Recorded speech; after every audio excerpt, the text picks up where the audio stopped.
Wow, like that's cool.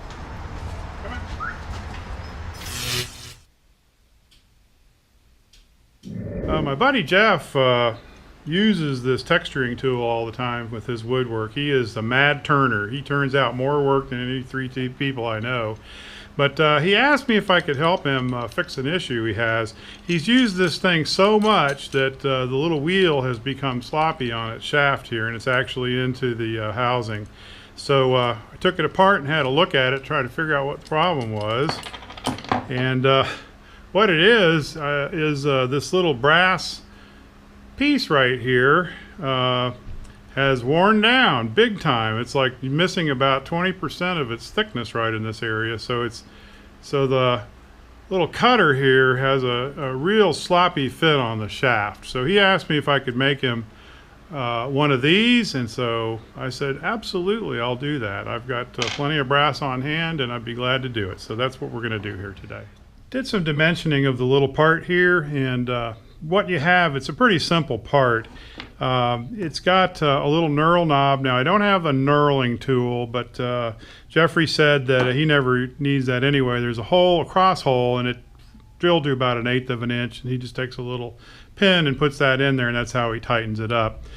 So it necks down to about 300 thousandths here, maybe about 310 thereabouts. You know, we'll work on it until we get a nice close sliding fit with this piece.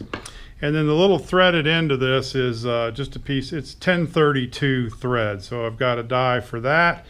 And we're going to just machine this out of some free machining brass. I don't know what kind of brass this actually is, but it was a fireplace set that I bought at a yard sale here in Florida. Who needs a fireplace set in Florida? I bought it for $2, and there must have been 8 pieces of this 1/2 inch solid brass, and this is wonderful stuff to machine, and I think it'll be a good material for this repair. Using the wrong tool here, but it's just taking a few thousandths off per pass, and I'm creating the little threaded portion of this.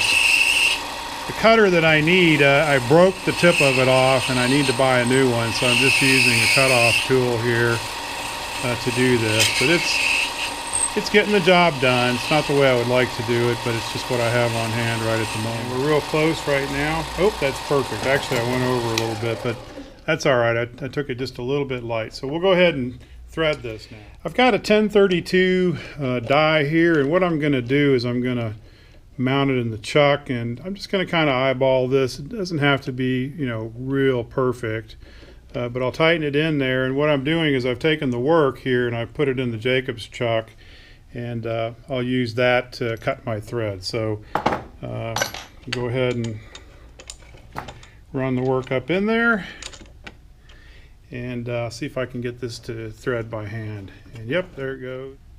Got my die reversed in the chuck now, and I'm just slipped a little bit. Got to tighten that the work up in the chuck there.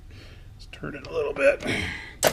I would never tell anybody that I'm any kind of excellent machinist, because I'm not. I'm reversing it and going back forward again. And that's pretty darn good. This is far from a precision job.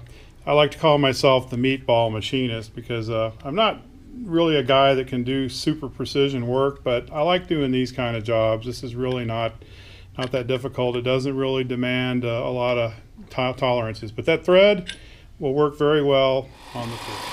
This is the cross shaft portion of the fitting here. It needs to go down to about 310. So once again, I'm going to nibble this with my cutoff tool. This is bad behavior, but it'll work. I need to buy a new set of tools here. Dave M., if you're watching, I know you don't like this one little bit. And yes, my lathe needs a tune-up. You can see that it's a little chattery, and I think my gives are all out of adjustment, but I'm going to make do. I've got it on my list to give this lathe an overhaul. I've had to do some little give adjustments here and there. All right, that's pretty good. We'll do a measurement here. Yep, that's it. So that's a little bit loose, but that's okay. I made the tolerances a little fat on this thing anyway, so I'm going to...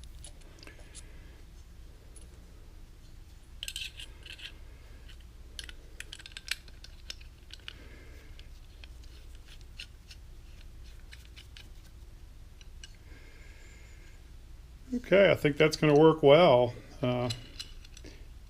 It's probably about 10 thousandths under the hole on this thing, but it's way better than it was, that's for sure.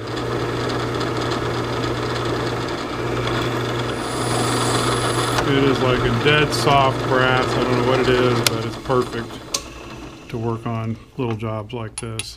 All right, so we're going to clean up the knob part of this and cut it off. I'll just take a few thou off of it just till I get nice clean metal. Well, the job's done. The business part of this, you know, the part that goes through the hole and the thread works just fine. These will be good. For some reason, I did not get the head on this thing anything close to the original. This one's too big. This one's too small, but those are really not of any critical importance that I know of. So Geoffrey, I've made you these two here. I hope you turn and texture in good health with these. It actually cuts the wood.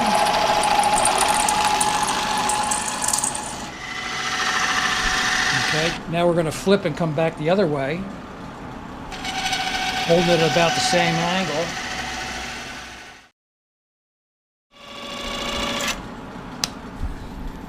Wow, like that's cool. Go. Jimmie, that works beautiful.